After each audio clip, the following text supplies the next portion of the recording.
víspera de un paro en tan poco tiempo de gestión de gobierno, en el caso de Milei, lo hemos invitado esta mañana de hoy al doctor Marcelo Arancibia. Buen día, doctor, ¿cómo va? Buen día, Carlos, un placer estar con vos. Bueno, igualmente, doctor. Bueno, ¿cuál es el razonamiento que hay que hacer?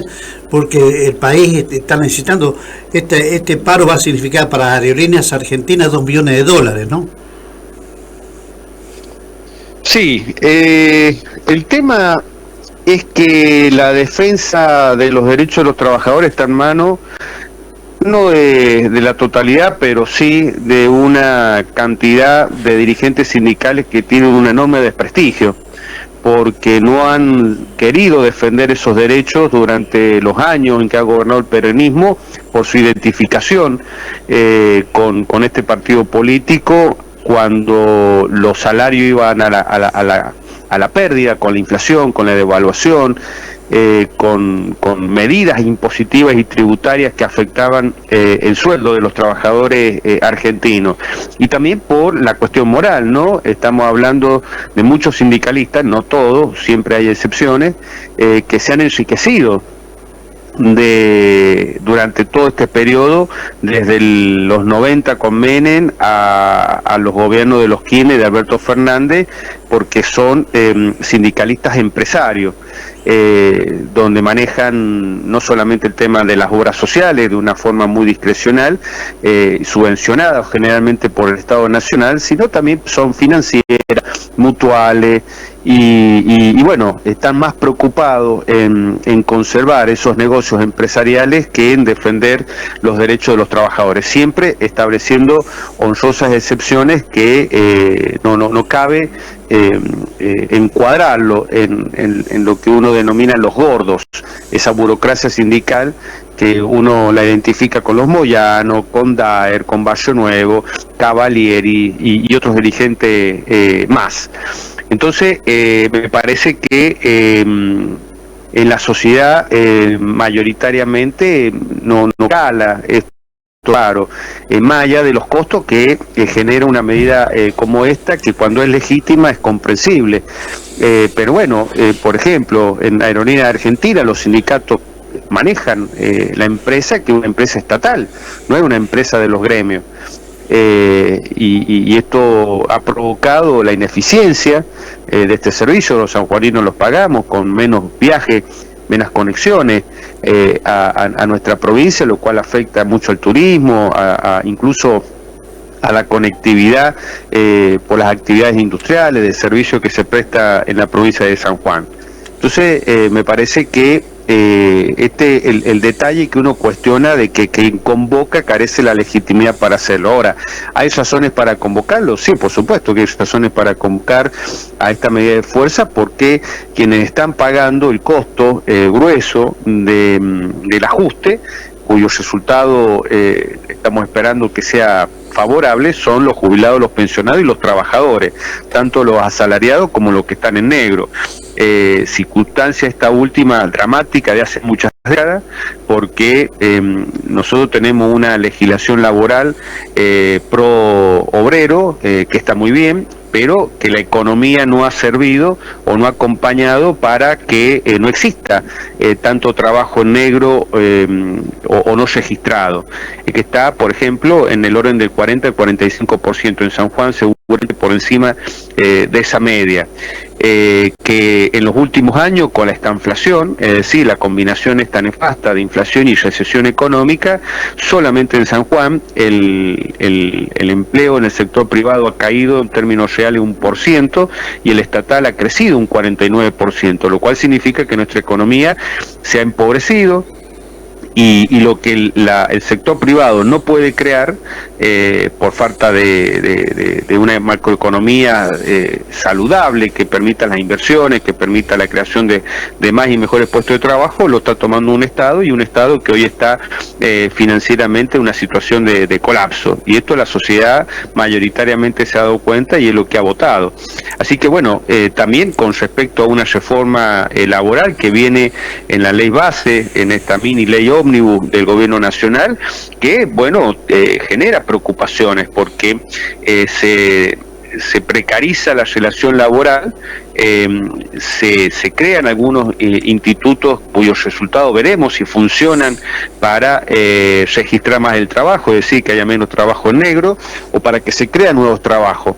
Pero lo cierto es que el gobierno nacional y la CGT, ambos que mañana van a protagonizar lo que para mí va a ser una batalla en Titanes en el ring, bueno, decidieron no tocar una sola coma de la ley de asociaciones sindicales, es decir, de terminar con jefes sindicales que duran 30, 40 o 50 años a cargo de su sindicato, es decir, democratizar los gremios, permitir la incorporación de las minorías en los gremios, evitar las elecciones indefinidas, discutir el tema del aporte sindical, establecer la obligatoriedad del control del patrimonio personal de los sindicalistas que manejan obras sociales, es decir, todo aquello que garantiza este modelo sindical que fue creado por Perón allá en la década del 40 del siglo pasado, de corte fascista, y que a partir de los 90 se ha convertido o ha complementado ese perfil en empresarial, no se toca,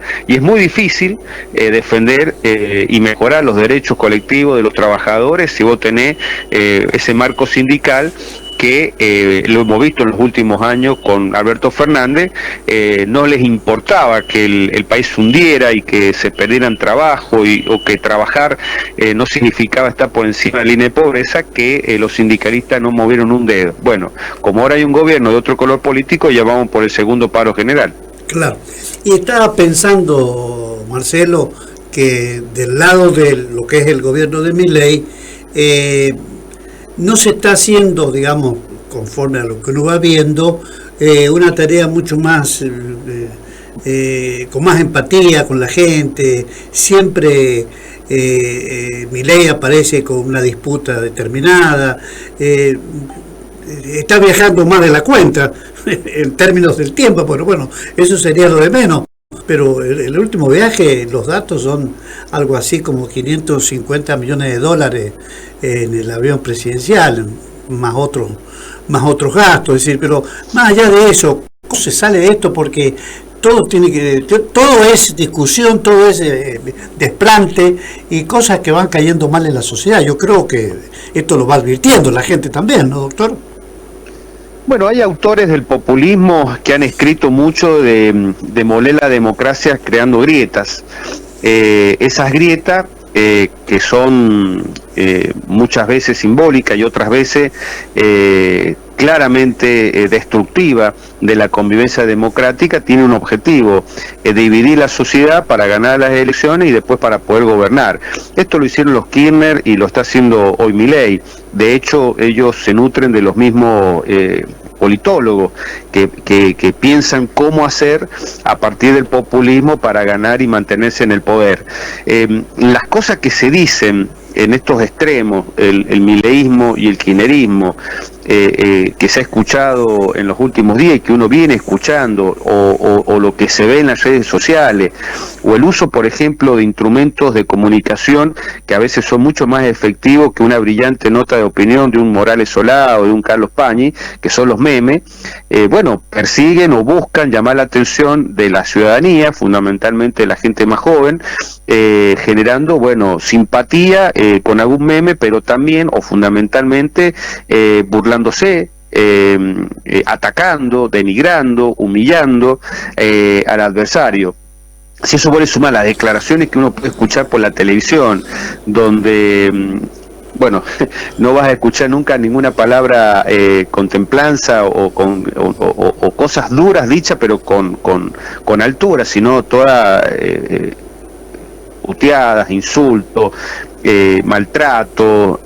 Bueno, no puede generar otro clima en la sociedad argentina que el de la tensión, el del odio, y que termina, bueno, por deshumanizar al adversario, deshumanizar a quienes encarnan las instituciones, como los diputados, los gobernadores, los senadores.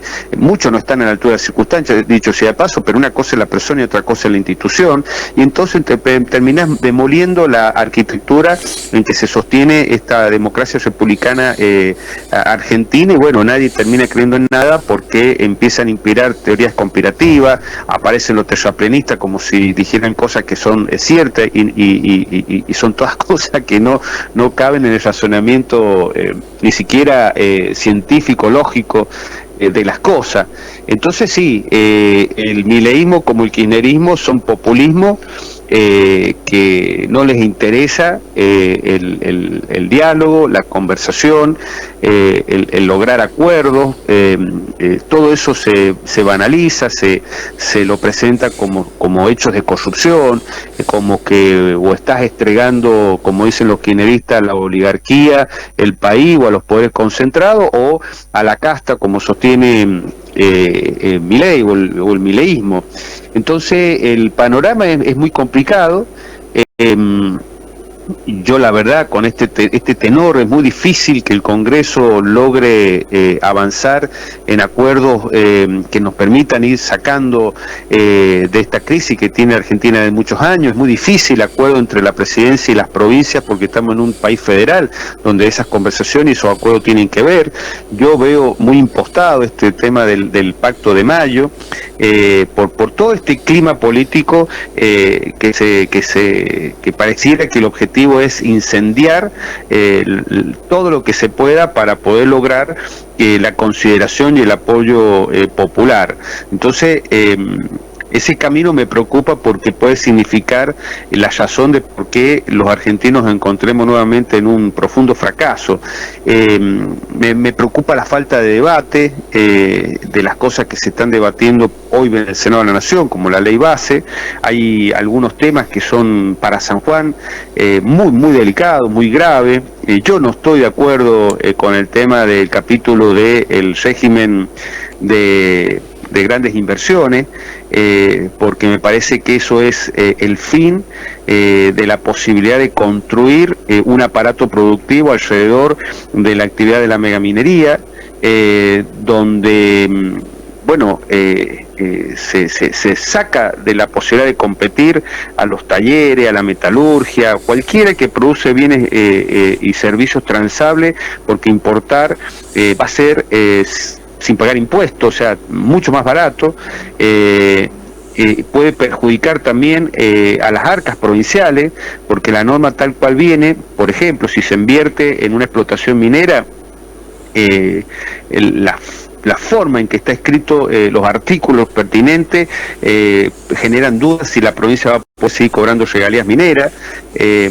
Al tercer año dejan de cobrarse retenciones por la exportación de los productos mineros. Y bueno, el negocio minero no es solamente de los privados, también del Estado. Se trata de crear empresas, de crear puestos de trabajo, y esto va a quedar limitado única y exclusivamente al emprendimiento minero. Van a quedar desacoplados todo el entramado de proveedores mineros que generen valor agregado y crean muchísimos puestos de trabajo, tal vez más puestos de trabajo que en sí genera la mina.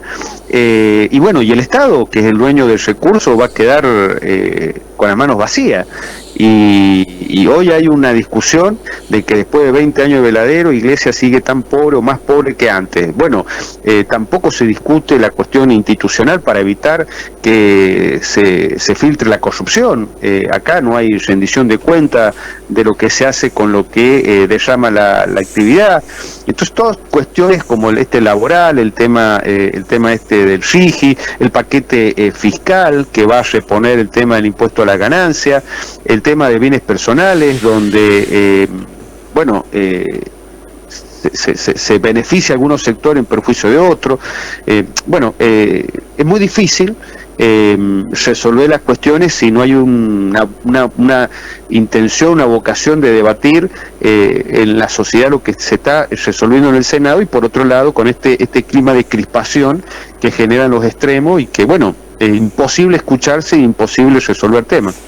Y se van dando cosas, Marcelo, porque esta semana nomás el presidente de la Federación de Viñateros recordó, Eduardo Garcés, lo que pasó con la industria vitivinícola y la creación en el 2003 pensando la gestión de Gioja, de creación de la COVIAR, que compulsivamente le saca a los productores un aporte, repito, compulsivo, y se le entregó al cabo de ese periodo 150 millones de dólares. 150 millones de dólares, y la COVIAR se resiste desde hace ya largo tiempo, de la época del nacimiento prácticamente, que no quieren dar a conocer el inventario, el balance de en qué se gastó y cuáles son las verdaderas intenciones, porque son 150 millones de dólares, Marcelo. Muchísima plata. Bueno, en estos momentos se está debatiendo a nivel nacional lo que es también la desregulación de la economía. Y entiendo que el capítulo de delegación de facultades que va a hacer el Congreso al presidente de la Nación, está el tema de eliminar algunos organismos que terminan generando más costos que beneficio a determinados sectores de la economía. Habrá que analizar si en estas condiciones, si el COVIAR ha funcionado o no a su fin de creación, que es promover la industria del vino. Si uno ve los resultados de cantidad de vino que se produce y de la producción de uva, bueno, está claro que hay un problema de consumo con respecto al vino, y que la COVIAR no ha servido para revertirlo, para promocionar la actividad o para llevar nuestros productos a lo largo y a lo ancho del mundo. Son cuestiones que hay que analizar fríamente. El país no se puede dar el lujo de seguir malgastando los recursos que no tiene. Hay que priorizar a los más débiles, los jubilados, los pensionados, las pymes, las micropymes, para que generen trabajo y que no se pierda. Claro, y marcaste bien, Marcelo, tocando el tema de la minería, y nada se dice de todo el debate que ha tenido desde la aparición de Gioja en el ámbito de la minería. Nunca se ha visto mejorada la situación de qué nos da la minería, y con el 3% a boca mina ha sido un debate que se ha dado por mucho tiempo y nadie dijo absolutamente nada, ¿no? Bueno, también, eso es muy cierto. Pero bueno, hoy uno puede advertir cómo salen los voceros que hacen lobby a favor de las corporaciones, que dicen, bueno, hay que resignar más para que vengan las inversiones.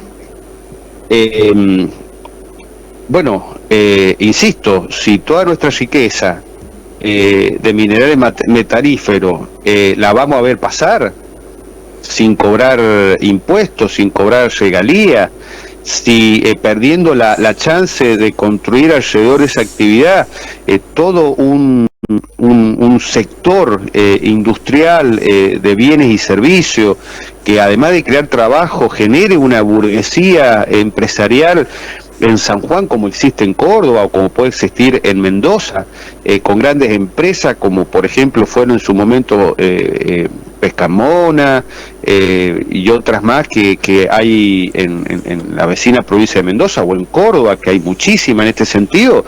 Bueno, realmente nos habremos fumado la cordillera sin sentido. Acá hay estos lobistas cuestionan que no es problema de ellos que se hayan robado la plata de la iglesia, o que los recursos que deja al Estado Nacional y Provincial se pierdan en rentas generales.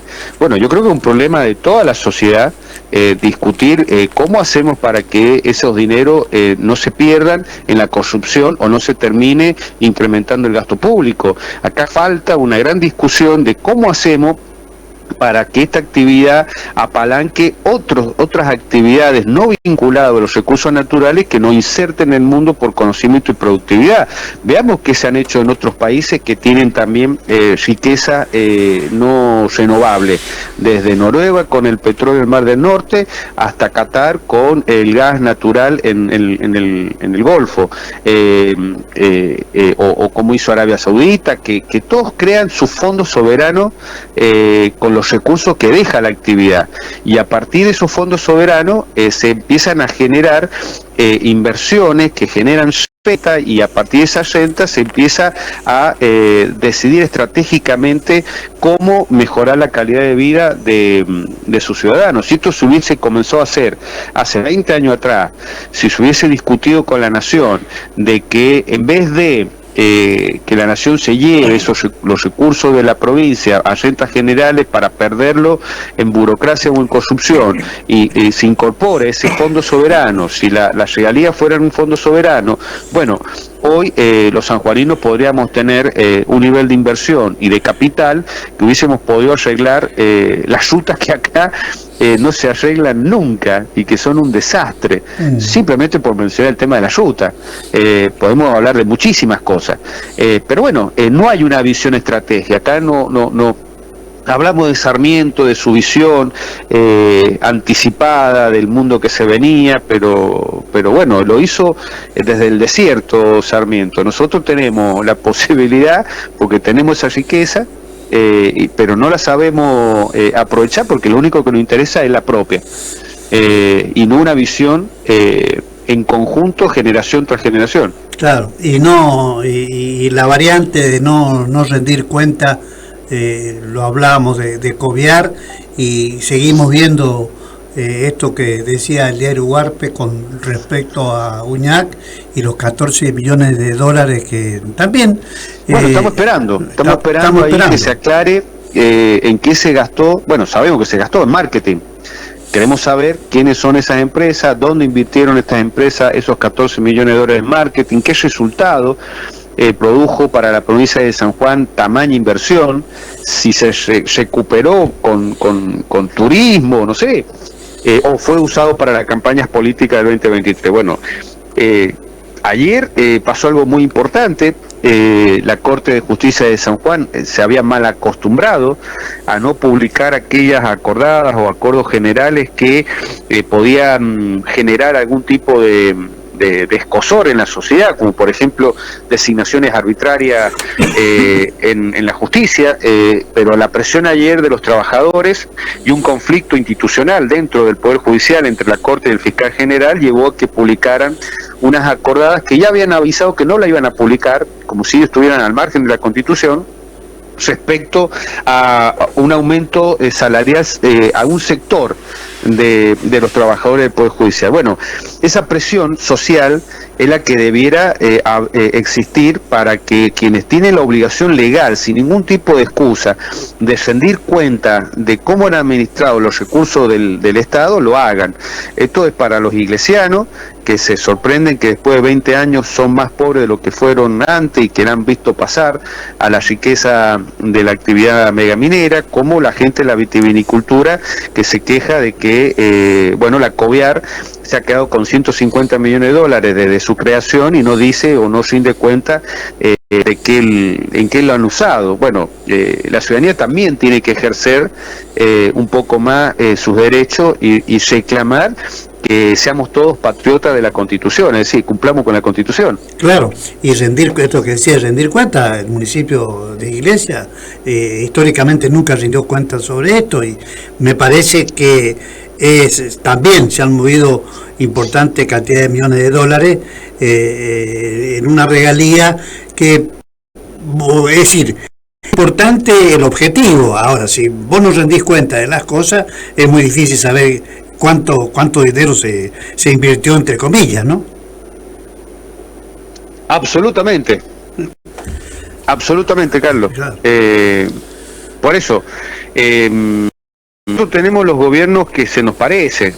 Tal vez habría que hacer una introspección como ciudadano y bueno, pensar si no somos un poquito más exigentes a la hora de votar o a la hora de rendir cuenta a nuestros funcionarios, a nuestros gobernantes. No es necesario esperar elección tras elección. Claro, y se dan cosas así, ¿no? Como el ex intendente Gramajo y candidato a vicegobernador de Gioja, que le pidió a Orrego que arranque con el gobierno como si no hubiese en el medio, y hay que decirlo, al menos yo pienso así, que San Juan, como otras provincias, está esperando a ver qué cosas hace el Cámara de Diputados y Senadores para este plan que tiene Milei, ¿no? Bueno, como si le hubiesen dejado nafta al auto a Orrego. Sí. El gobierno peronista. A ver, me preocupa la falta de autocrítica del peronismo de San Juan. Ellos han dejado una provincia fundida, Sí. Claro. tierra arrasada. Fue tan extensa la transición que aprovecharon para dejarle sin nafta el auto al nuevo gobernador. Entonces le están pidiendo que arranque el auto cuando le han dejado sin nafta, con la batería descargada. No me parece correcta ese planteo de Gramajo. Uno está a la expectativa que el peronismo, que tiene mayoría absoluta, no por voluntad popular, sino por un error o una mala actuación del Tribunal Electoral de la provincia de San Juan, cuando dividió la elección de gobernador con los diputados, esté a la altura de las circunstancias, y no digo que sea colaboracionista de este gobierno, porque ellos son opositores, pero por lo menos colabore para que esta gestión, con todo el contexto de una provincia arrasada que le dejaron a Orrego, y con un gobierno nacional decidido a que las provincias sean gran parte de las que paguen el costo del ajuste. Lo estamos viviendo, no vienen recursos para obra pública, para la educación, estamos hablando de cosas increíbles, como que no vienen recursos para comprarle libros a los chicos, como si los padres de los chicos tuvieran condiciones de ir a una librería y comprar los libros de estudio. El nivel de pobreza que hay en San Juan, producto de la gestión de la que fue parte de Gramajo, nos dejó en un 64-65% de pobreza generalizada en la provincia de San Juan.